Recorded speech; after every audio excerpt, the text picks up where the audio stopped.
स्वप्न विकणारा माणूस. माणसाला स्वप्न बघता आली पाहिजेत. नुसती बघता आली पाहिजेत असं नाही, तर ती पूर्ण कशी होतील याचा विचार करता आला पाहिजे. असं आपण नाही तर आपल्यापेक्षा श्रेष्ठ असे सगळेच लोक म्हणत असतात. आता स्वप्नही निर्माण करावी लागतात की ती उत्पन्न होतात हे आपल्याला माहीत नाही. स्वप्नांविषयी लोक काय काय बोलतात. कुणी तर स्वप्नांना भलतंच तुच्छ लेखतात. भलती सलती स्वप्न पाहू नकोस असा सल्लाही देतात. माझं तर म्हणणं असं आहे की ज्याला स्वप्न बघता येत नाहीत तो माणूसच नाही. जे स्वप्न आपल्याला समृद्ध करतं ते बघण्यासाठी संवेदनशील मन असावं लागतं. ज्याच्याकडं असं तीव्र संवेदनशील मन असतं ती माणसं आपल्याला स्वप्नपूर्तीसाठी वाटेल ते करतात. इतरांपासून आपल्याला वेगळं करतात. स्वतः काहीतरी आदर्श बनवून ते वावरतात, नाहीतर इतरांना आदर्श बनवतात. पण अशा संवेदनशीलतेचा अभाव असणारी माणसं अंधांतरीतच तरंगत राहतात. ना धड इकडे ना धड तिकडे अशीच त्यांची अवस्था असते. लोक तिलाच स्वप्नाळू वृत्ती म्हणत असावी. बिना धास नि बिन धडपडीशिवाय असलेली ही स्वप्नाळू वृत्ती तशीच घातकच नाही का? बालपणी आम्हाला स्वप्नांचा खरा अर्थही काही कळत नव्हता.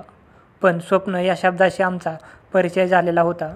रात्री झोपलं म्हणजे आपल्याला झोपेत जे दिसतं ते स्वप्न असतं आणि ते काही खरं नसतं असं आपल्याला माहीत झालं होतं. आमच्या लहानपणी कोण्या गावावरून एक स्वप्न विकणारा माणूस घोड्यावर बसून आमच्या गावाकडे यायचा. त्याच्या घोड्याचा टबडक टबडक आवाज आला की आम्ही आवाजाच्या दिशेने धावत जायचो. आमचं आकर्षण घोडा बघणं हे असायचं. पण घोड्यासोबत मिशीतल्या मिशीत हसणाऱ्या त्या माणसालाही बघणं व्हायचं. तलम रेशीम धोतर, त्यावर तसाच जरीचा सैलसर कुडता, डोक्याला लाल पांढरा फेटा, डोळ्यावर चष्मा, पायात चामडी बूट, गव्हाळ रंगाचा झुपकेदार मिशा असलेला हा माणूस होताही तसा धिप्पाड. या स्वप्न विकणाऱ्या माणसाची आम्हाला गंमत वाटायची. शिवाय कुतूहलपणा.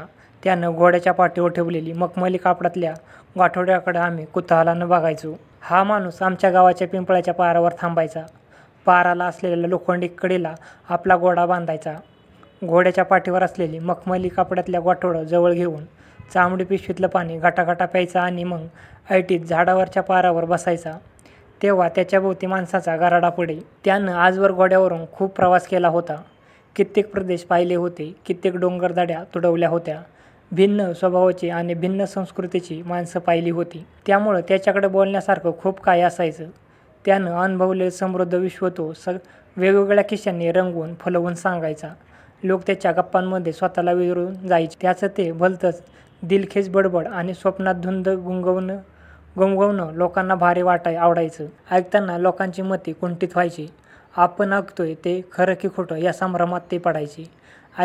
ऐकताना लोक तल्लीन होऊन जायचे. त्यांच्या त्या अनुभवी बोलण्यातून लोकांना निरनिराळ्या प्रांतांची रीतिरिवाजांची माहिती व्हायची. त्यानं वर्णन केलेल्या प्रांतात ते मनानं भटकून येत. जणू काही आपण स्वप्नातच आहोत असं त्यांना वाटत राहायचं. मग बऱ्याच वेळानं ते लोक मखमली कपड्यात बांधलेल्या गाठोडं हळू सोडायचा. त्यात काजू, बदाम, किसमिस, वेलदोडे, सुपारी, खारीक, खोबरं वगैरे असायचं. नाही म्हटलं तरी लोक घासघीस करून छटाक पावशेर विकत घ्यायचे. कधी कधी तो गाठोड्यातला खाऊ सगळ्या टिंगू मुलांना मुठभुट वाटून द्यायचा. आम्ही त्याच्यावर भलतेच खुश व्हायचो. तो निघून गेल्यावर मग लोक म्हणत, हा बडबड्या आला की आपल्यात तरतरी पेरून जातो. त्याच्या बोलण्यानं जगाची ओळख झाल्यासारखं वाटतं. आपलं दुःख काही काळापुरतं का होईना विसरल्यासारखं होतं. गोड बोलून तो जसं त्याचं स्वप्न आपल्याला डोळ्यात उतरवून जातो. पुढे मग त्याला लोक सपनविक्याच म्हणू लागले. त्यालाही त्याचं काहीच वाटेना. तोही मग गमतीनं सपन घ्या सपन म्हणतच गावात शिरायचा आणि लोकांना रिझवून सुकामेवा विकायचा.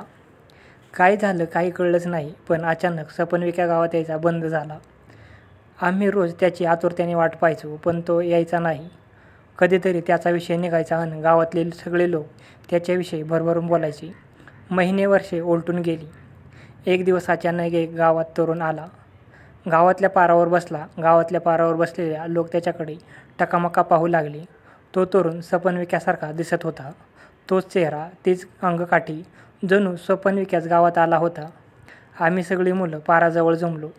आमच्या गावातल्या सगळ्यात वृद्ध तात्यांनी त्याला विचारलं, कोण रे बाबा तू, कुठून आलास? तो म्हणाला, मी तुमच्या सपनविक्याचा मुलगा. गुडघेदुखीच्या त्रासामुळे बाबा बऱ्याच वर्षापासून गावोगावी जाऊ शकत नाहीत. पण खरं सांगू का, गावात जाणं, तिथल्या लोकांना एकत्र जमवणं, त्यांच्याशी बोलण्यासाठी सुकामेवा विकणं हे केवळ बाबांचं एक निमित्त होतं. त्यातून त्यांना खूप आनंद मिळत असे. आपले अनुभव, आपल्याजवळ ज्ञान इतरांना सांगावं, दुसऱ्यांना आनंद द्यावा असं माझ्या वडिलांचं स्वप्न होतं. लोकांची सेवा करण्याचा त्यांचा हा मार्ग मला खूप आवडला. नुकतंच माझं वैद्यकीय शिक्षण पूर्ण झालं आहे. गावोगावी जाऊन वृद्ध आजारी लोकांची सेवा करायची असं मी मनोमन ठरवलं आहे. बाबांचं हे स्वप्न पूर्ण करण्यासाठीच मी तुमच्या गावात आलो आहे. त्याचा आवाज, बोलण्यातील डब, हसणं आम्हाला सपनविक्याची तीव्र आठवण देऊन गेलं. आम्ही सगळे गहिवरून गेलो. काय बोलावं हे कोणालाच समजेना. असंही स्वप्न असतं, एखादा माणूस असंही स्वप्न पाहू शकतो हे नव्यानंच आम्हाला उमगलं होतं.